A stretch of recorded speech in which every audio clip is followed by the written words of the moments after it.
on the smaller species of wildlife in our dilapidated subdivision.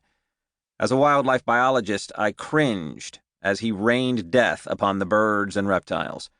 The Wildlife Society position statement on free-range and feral cats is clear. Domestic cats have tremendous impacts on wildlife and are responsible for the extinction of numerous mammals, reptiles, and at least 33 bird species globally. Professional societies deplore the wanton destruction caused by domestic cats.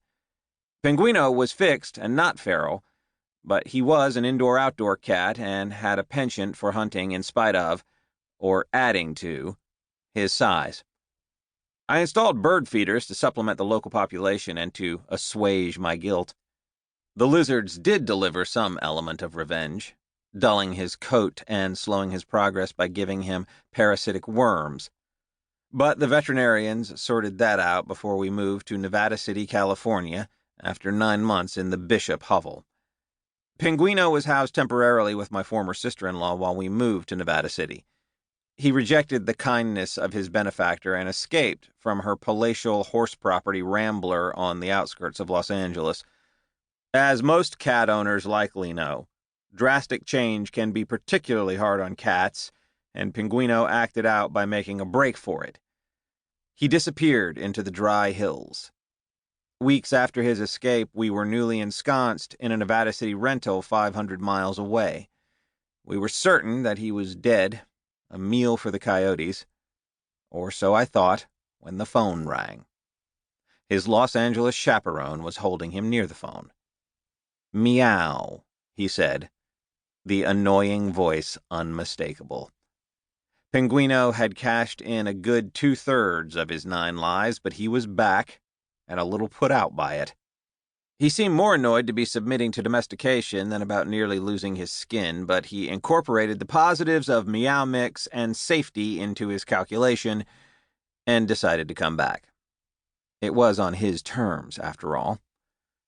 The experiment of moving to Nevada City was a failure for our family, too, and we had to leave there as well. On the verge of another move, I began to feel some sympathy for this cat. Cats are well known for being traumatized by change. Dogs are generally fine with moving from place to place as long as they have you, their social group, with them. Cats require their stuff. When one moves a cat, it is best to not pack everything in the moving van, but rather to bring familiar objects.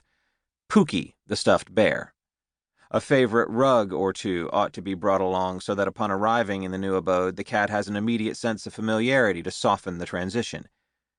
It was the 3rd move in as many years. This time, however, only my son and I were headed back to our old house, the family unit torn asunder. Ostensibly for his benefit, I offered to bring Pinguino back to his familiar surroundings in Logan, Utah. There was no denying it anymore. The cat and I were a team. In the time we were gone, other cats had discovered the Utah house's pet door. Upon our return, they made use of it to invade and rudely steal Pinguino's food. I could tell when they came in because Pinguino retreated to the tops of the kitchen cabinets and hid until I returned. Then he'd voice his displeasure about the intruder to me. After a long day of work, his stentorian tones jangled my nerves. I pointed out to him that it was his house.